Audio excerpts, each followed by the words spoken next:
Dans cette vidéo, 3 clés pour devenir plus sociable. Bonjour à tous, j'espère que vous êtes en forme. Je suis absolument ravie de vous retrouver pour cette vidéo pour découvrir ensemble 3 clés que vous pouvez appliquer dès maintenant pour être plus sociable. Alors ça veut dire quoi? Ça veut dire plus d'interaction avec les autres, mais aussi et surtout être plus à l'aise, ne plus douter de vous, ne plus avoir peur avant de parler à quelqu'un et ne plus se remémorer 10 000 fois ce qu'on a dit. Est-ce qu'on a bien fait de dire ça? Est-ce qu'on a été bon? Est-ce qu'on a été ridicule? Est-ce qu'on aurait dû dire autre chose? Là, l'objectif, c'est vraiment sur cette chaîne, en tout cas, c'est une de mes missions.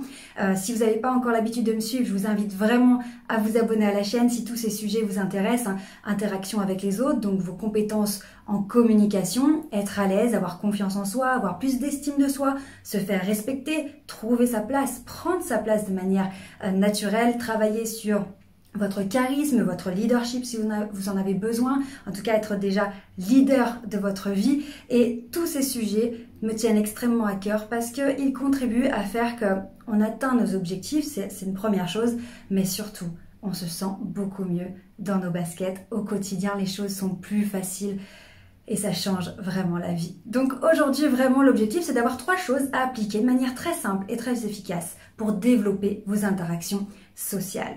Alors, la première des choses, on va parler d'un sujet qui vous intéresse fortement sur la chaîne et qui, moi, me passionne. Quand j'ai découvert ça, je me suis rendu compte que c'était extrêmement puissant, le langage corporel. C'est ce qu'on appelle la communication non verbale, donc c'est tout le langage sans les mots. Donc aujourd'hui, pour développer notre interaction sociale avec le monde, avec les autres, eh bien c'est important de se rendre compte que notre corps, en fait, parle pour nous. Notre état d'esprit, dans l'état dans lequel on est dans notre tête, psychologiquement, heureux, enthousiaste, joyeux, fier, ou triste, fatigué, énervé, en colère, apeuré, eh bien ça va se voir sur notre corps. Et de manière totalement inconsciente, en fait, nos gestes traduisent exactement ce qui se passe dans notre tête. Je vous invite vraiment, là tout de suite, quitte à faire pause sur la vidéo, regardez comment vous êtes. Quelle est votre posture? Est-ce que vous êtes plutôt ancré dans le sol ou si vous êtes assis sur une chaise, plutôt ancré, plutôt les épaules ouvertes, voilà, vous êtes ouvert ou plutôt fermé? Vous allez voir à quel point votre posture est criante de vérité par rapport à votre état d'esprit. Donc pour être plus sociable, donner envie aux autres de nous parler, de s'intéresser à nous, d'échanger avec nous, etc., ça va être primordial, vraiment extrêmement important d'adopter une posture ouverte. Alors qu'est-ce que c'est une posture ouverte? En fait, c'est un langage du corps qui montre aux autres que je suis disponible pour discuter, pour échanger. Parce que regardez, si c'est un jour où j'ai peur, je suis stressée, ou je suis fatiguée, je suis saoulée, je suis pas motivée, je suis pas bien, comment va se comporter mon corps? Il va être en protection. Je vais me fermer inconsciemment, je vais adopter une attitude qui me protège d'éventuels dangers extérieurs parce que mon cerveau ne fait pas la différence entre un stress qui est d'ordre totalement intellectuel ou un stress de danger de mort. Donc du moment que vous êtes stressé, que vous êtes dans des émotions négatives, tout votre corps va se fermer. Et donc, on a des personnes, et c'était mon cas il y a quelques années, qui vont avoir les épaules enroulées vers l'avant, la tête, ce qu'on appelle la position de la tortue, la tête rentrée dans les épaules parce que inconsciemment on cache son cou, et des bras qui vont venir un petit peu protéger le thorax, des jambes qui vont être plutôt fermées, et toute une posture, en fait, un langage du corps qui va être fermé en protection. Donc là, pour avoir des interactions sociales, c'est moins facile parce que quelle est l'information que vous envoyez aux autres? Je ne suis pas disponible. Je n'ai pas envie de parler, je n'ai pas envie de communiquer. Je suis en retrait, en repli. Laissez-moi tranquille. C'est beaucoup plus agréable de vous parler, en tout cas avec une posture ouverte. Donc je vais me remettre bien. Mais vraiment, vous allez pouvoir tester. Je vous invite d'ailleurs tout de suite à le tester. Quel est votre ressenti quand vous passez d'une posture fermée, dans quel état émotionnel vous êtes, et vous allez voir que tout votre corps en fait fait une régulation des hormones. Donc quand vous vous mettez en protection comme ça, vous envoyez un signal aux autres qui est j'ai pas envie de communiquer, j'ai pas envie de parler, je suis timide, je suis pas bien, je suis fatiguée, je suis en colère, etc. Hop là, je suis pas bien. Et en plus, votre cerveau prend cette information de votre posture et dit oula, là on n'est pas bien, et fait une régule des hormones qui va faire que cet état émotionnel de repli va s'amplifier. Donc vraiment, je vous invite à faire la comparaison. Comment je me sens quand je suis comme ça? en repli total, fermeture. Et quand je suis comme ça, je lève un peu plus la tête, j'ouvre les épaules, je respire vraiment avec toute ma cage thoracique, je m'ancre dans le sol, je souris, parce que là aussi, les muscles, en fait, quand les zygomatiques s'activent et que vous souriez, c'est une information que vous envoyez au cerveau, une information de langage corporel de joie, de positif, et du coup il fait une régule aussi des hormones, ce qui vous entraîne vers une boucle, mais cette fois-ci une boucle positive, d'enthousiasme, d'énergie, de dynamisme. Donc là vraiment ce premier point, il est extrêmement important. Pour avoir plus d'interaction sociale, il faut vraiment adopter un langage corporel ouvert. Et d'ailleurs, je suis sûre que vous avez remarqué qu'il y a certains jours, tout le monde vous parle, enfin vous avez des interactions dans la rue beaucoup plus que d'autres jours. C'est vrai, il y a certains jours, on va vous demander l'heure, on va vous demander le chemin, la boulangère va vous faire une blague. Mais pourquoi aujourd'hui tout le monde me parle? C'est bizarre, je suis pas apprêtée spécialement, il se passe rien, je sais pas, aujourd'hui tout le monde me parle. Et il y a des jours au contraire où vraiment personne va vous parler, personne va avoir de contact avec vous. Et bien là, intéressez-vous, peut-être qu'il y a un lien avec votre langage corporel, avec les informations que vous envoyez aux autres. Est-ce que vous avez l'air disponible, agréable, sympathique, et du coup les gens vous abordent facilement, s'ils ont besoin d'un renseignement, c'est plutôt vers vous qu'ils vont se tourner, ou alors est-ce que vous avez l'air plutôt en retrait, contrarié, énervé, vous n'avez pas envie de parler, et là, a priori, personne ne viendra rien vous demander. Donc, premier point, vous pouvez le noter sur votre cahier parce que je sais que vous êtes très nombreux à prendre des notes quand je vous fais des vidéos et ça me touche énormément. Et d'ailleurs, j'en profite pour vous remercier pour tous vos mails de remerciements. Et encore une fois, si vous avez des questions, mettez-les en commentaire ou écrivez-moi directement en privé. Je me fais toujours un grand plaisir de vous aider. Donc, ça, c'était le premier point, le langage corporel. Maintenant, deuxième point, extrêmement important, c'est que lorsque vous rencontrez une personne, pour avoir plus d'échanges, plus de conversations, plus d'intérêt, que la personne ait envie de vous recontacter, elle ait envie de passer du temps avec vous, etc., il y a une astuce, je dirais même un secret qui est extrêmement puissant et très simple à faire et qui ne vous met pas du tout en danger. C'est de poser des questions. Posez des questions, intéressez-vous à l'autre. N'ayez pas peur de saouler les personnes en leur posant des questions parce que c'est tout l'inverse. Les gens, inconsciemment, aiment qu'on s'intéresse à eux, qu'on s'intéresse à leur vie, qu'on s'intéresse à leur passion, à leur hobby. Vraiment, si c'est des sujets positifs pour eux, vous pouvez leur poser des questions. Ils vont prendre vraiment du plaisir à vous expliquer ce qu'ils font. Et évidemment, personne ne l'avoue. Mais c'est vraiment important en fait de se rendre compte que ce qui est important quand vous rencontrez des personnes, que ce soit dans la vie personnelle, privée ou professionnelle, c'est qu'on a tendance à se dire qu'est-ce qu'il faut que je dise ? Qu'est-ce qu'il faut que je dise sur moi? Quelles sont les informations que je dois leur délivrer pour qu'ils s'intéressent à moi, qu'ils pensent que je suis une bonne personne, que ça vaut le coup de me recontacter? Rien en fait. Ne dites rien sur vous. En fait, c'est pas là que ça marche. Ce qui fonctionne, c'est de vous intéresser à l'autre.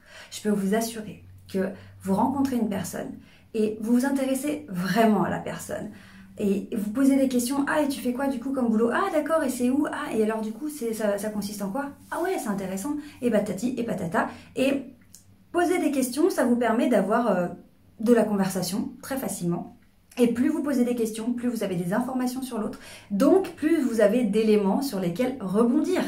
Et quand on arrive à rebondir sur des éléments et à trouver des points en commun avec nous, bon bah là c'est le match parfait, la rencontre, l'interaction est extrêmement fluide, naturelle et intéressante. Pourquoi? Parce que la personne se sent considérée, valorisée parce que vous vous intéressez à elle. Mais pour de vrai, il faut vraiment l'écouter. Et en même temps, comme elle vous livre des informations, vous êtes en mesure de rebondir et de trouver des points communs avec elle. Et là, ça ouvre sur d'autres sujets de conversation et là, on dit ouais, c'est super intéressant, ouais, j'adore cette personne, etc. Et on a envie de se recontacter. On est à l'aise, émotionnellement, on se sent bien avec la personne, donc ça donne encore plus envie de se recontacter. Mais bon, l'art de la conversation, ce genre de choses, on en reparlera dans d'autres vidéos, parce que sinon cette vidéo va durer 3 heures. Donc je vous invite à vous abonner à la chaîne et à regarder les autres vidéos. Mais en tout cas, ce point numéro 2, c'est très simple. Intéressez-vous aux autres. Concrètement, posez des questions. Posez des questions, soyez curieux, écoutez pour de vrai et considérez la personne pour de vrai sans vous prendre la tête sur ce que vous devez dire sur vous. Si la personne vous pose en retour des questions, c'est cool, allez-y, répondez simplement aux questions de la personne. Si elle vous pose pas de questions, c'est pas grave, vous aurez l'occasion d'échanger sur vous plus tard. Mais vraiment, point numéro 2, posez des questions aux gens, intéressez-vous aux autres et vous allez voir à quel point ça déclenche des conversations et de l'intérêt. Maintenant, point numéro 3, ce qui va vraiment vous aider à avoir plus d'interactions sociales, être plus sociable dans la vie, c'est une petite habitude que vous pouvez mettre en place dès aujourd'hui. C'est très simple. Commencez à faire de nouvelles choses, des petites choses que vous n'avez pas l'habitude de faire. Et surtout, dans notre cas, dans cette vidéo aujourd'hui, commencez à parler à des inconnus. Alors, parlez à des inconnus avec des tout petits objectifs de rien du tout. Demandez-leur 3 à 4 fois dans la journée, même si vous avez déjà l'heure dans votre poche, sur votre téléphone, on s'en fout. L'intérêt de cet exercice, c'est de prendre l'habitude en fait de faire ce petit saut dans le vide qui est d'aborder une personne qu'on ne connaît pas. Pourquoi? Parce que avant de parler à un inconnu, on a peur en fait de se prendre un vent ou de se prendre un rejet, de se prendre un non, de se sentir ridicule, de se sentir nul.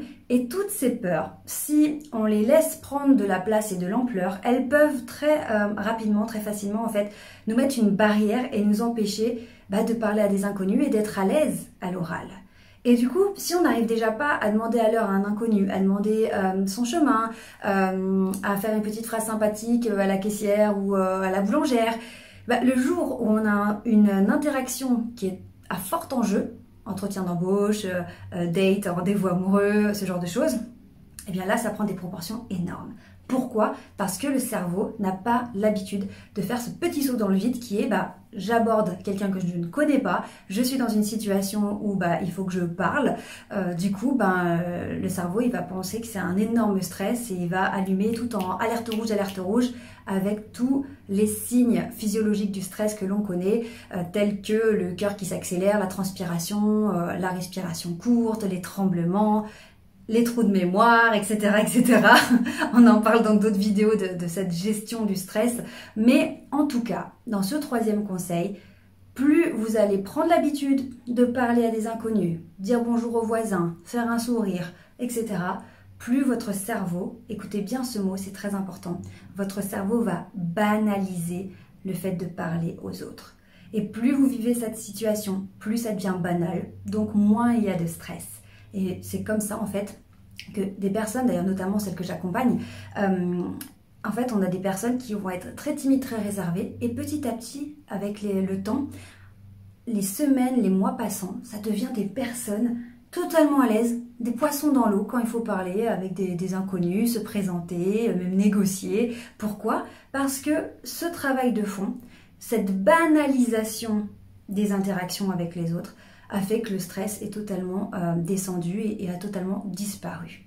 Donc banalisez le fait de parler aux autres et vous allez voir que ça va devenir facile. Ça ne demande pas des compétences exceptionnelles, ça ne vous demande pas d'avoir des choses incroyables qui vous manqueraient aujourd'hui, non, c'est juste une question d'habitude et d'habituer votre cerveau à cette situation qui pour l'instant vous stresse un peu. Donc on récapitule, très simple, ces 3 conseils. Premier conseil, langage corporel ouvert. Je montre aux autres que je suis disponible, accessible et qu'on peut venir me parler. Je ne suis plus en protection. Ouverture. Deuxième conseil, je pose des questions aux autres. Je m'intéresse à eux vraiment, pour de vrai, je les écoute. Et après, s'ils me posent des questions, je parlerai de moi. Mais d'abord, je m'intéresse aux autres. Et enfin, troisième conseil de cette vidéo, je m'habitue à parler à des inconnus. Je banalise le fait d'avoir des interactions pour faire descendre le stress et que ça devienne facile, fluide et naturel. J'espère vraiment que ces 3 conseils pourront vous aider. Mettez-moi dans les commentaires ce que ça donne si vous commencez à adopter une posture ouverte, à parler aux autres, à banaliser toutes ces interactions. Vous allez voir à quel point ça va devenir de plus en plus facile. Si aujourd'hui vous êtes stressé, vous êtes timide, ne vous inquiétez pas. Je vous assure, vraiment je vous assure que les choses vont s'améliorer. Un petit peu de travail, un petit peu de persévérance et de patience. Et je vous, vraiment, mais de tout mon cœur, je vous souhaite vraiment de continuer vos efforts. Et je le vois à travers toutes les personnes que j'accompagne et toutes vous là qui me suivez tous les jours, j'en perds mes mots tellement je suis émue à quel point les choses s'améliorent pour vous comme ça a été mon cas à l'époque. Donc ne lâchez rien. Ne lâchez rien, continuez vos efforts, ça va payer, je vous l'assure. Prenez bien soin de vous et n'oubliez jamais que vous méritez d'être heureux. Ciao!